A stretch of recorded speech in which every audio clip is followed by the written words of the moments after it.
European affairs and columnist with the independent newspapers. The reason we wanted to talk to them was that the Taoiseach said this morning on News Talk Breakfast that if someone, the government are reviewing the COVID pandemic unemployment payment, and that the review will mean that people who turn down work will be denied it, and it's also been confirmed that 220,000 people are actually getting more on the COVID payment now than they did when they were in work. They could be part-time or whatever, students or whatever. Paul, what do you think should happen after the 12-week period is up? I don't think that the pandemic unemployment payment should be reduced. You have over 500,000 people on it, reliant on it now. That's as a result of the immense economic crisis which flows from the coronavirus crisis that we have.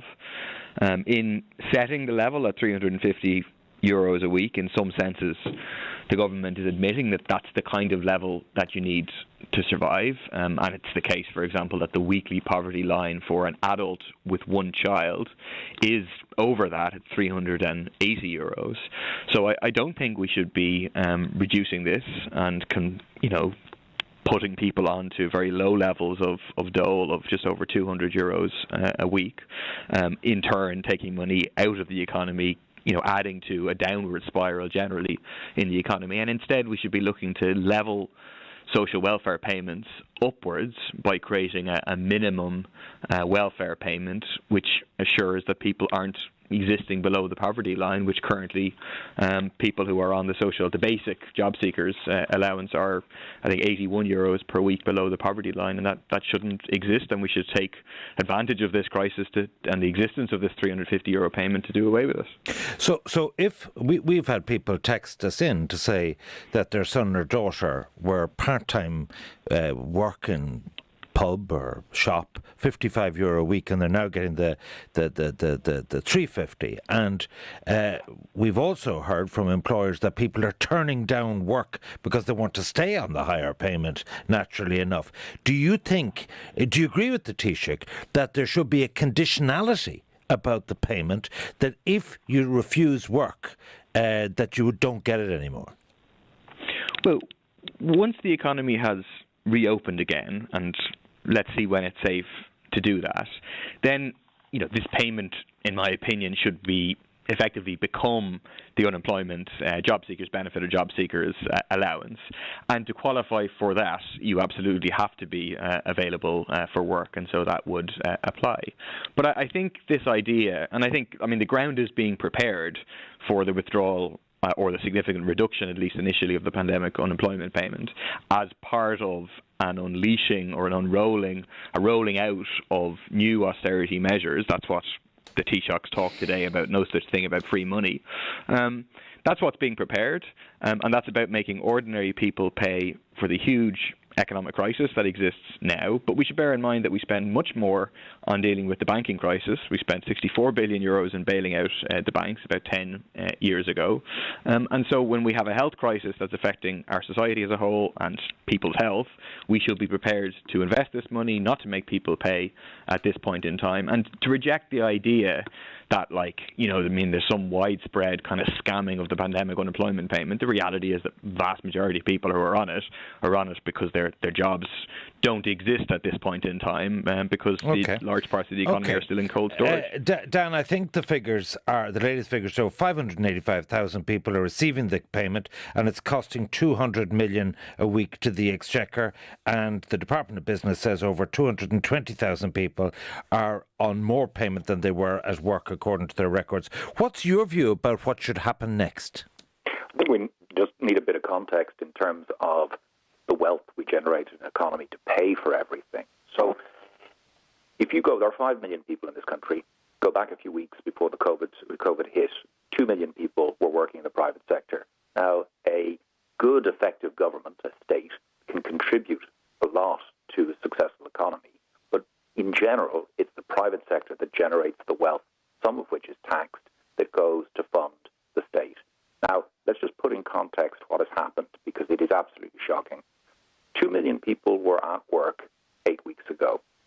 That has fallen to 800,000 when you take out people who are being subsidised, having their pay subsidised by the state. So you've had more than a halving in the number of private sector people at work, which means there's much less revenue, much less wealth being generated in the economy, and therefore much less tax being paid to fund all those things that the state pays for. The two biggest bills that the state pays for, and even in normal times, welfare first and healthcare second. Now, if you have an economic collapse of the kind we're having,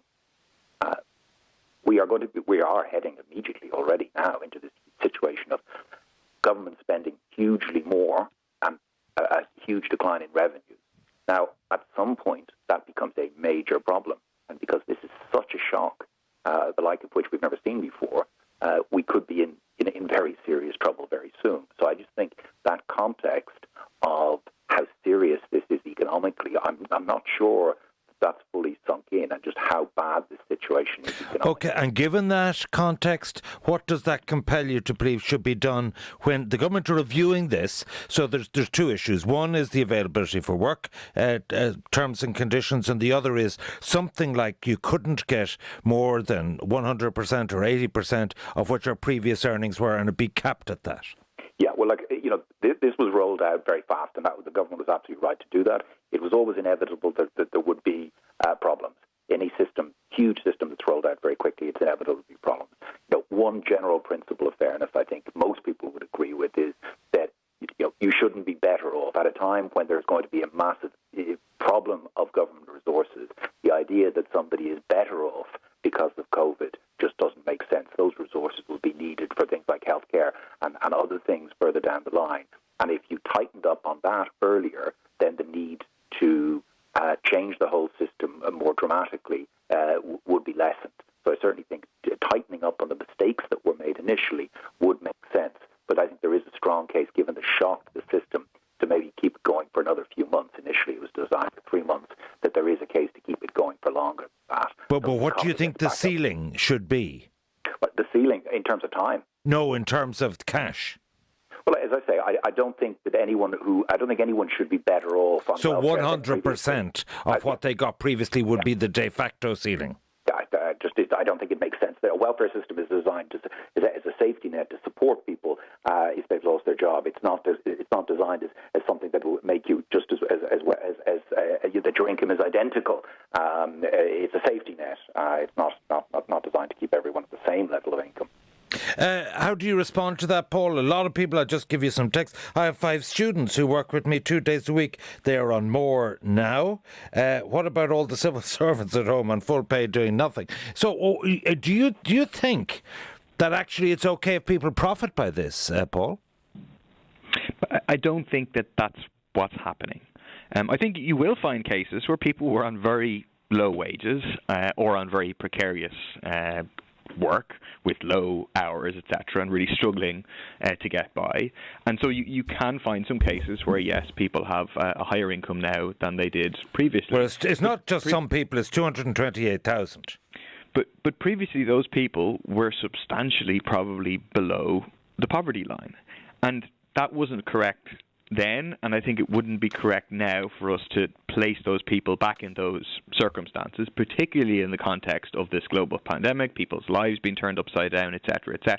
But also, you have to presume that those people who are getting €350 a week, that the vast bulk of that money is being spent, is being recycled in the economy, and the idea that the state would take an action now to withdraw yet more money from the economy in the context of this huge economic crisis, which Dan is accurately describing, that will be negative, not just for the purpose of, from the point of view of the person who is currently receiving that income, but from the point of view of the economy as a whole, and in creating this deep downward spiral, which obviously we saw in the round after round of austerity that was implemented in Ireland, and Greece, and Spain, and Portugal over the course of the last crisis. And we have to, from my point of view, learn lessons from that, which means trying to build a different type of society, which actually doesn't accept kind of the baseline point that Dan is making, that it's the private sector that generates the wealth and the public sector that spends it, but instead says actually we should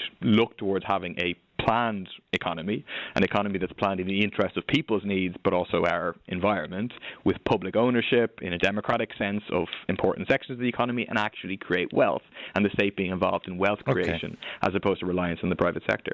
Finally, Dan, in terms of the national debate about lifting the lockdown, do you think there's an element of gaming the system here, whereby a lot of people have a lot less work and are at home on full pay in the private and public sector, and a lot of people, as we've seen here, hundreds of thousands of people better off, that actually they're saying, oh, well, we couldn't risk it, we have to keep the lockdown going for health reasons? Well, obviously it's government who makes the decisions on this ultimately, and that's absolutely correct. Just on the wider point about incentives, as an economist, economists always sort of look at the incentives aspect and other perverse incentives. But, to be honest, at this stage in a health emergency, Ivan, I think, I really wouldn't be too worried about those incentives. Hopefully this will be relatively short span, and everyone can find new ways of working, and unemployment will be kept as low as possible. We are going to have a really massive unemployment crisis. It's already here, and it's going to continue to exist. And let's just hope that it can be as we can limit the damage as much as possible. All right, my thanks to Deputy Paul Murphy and Dan O'Brien for that debate. We'll have the business news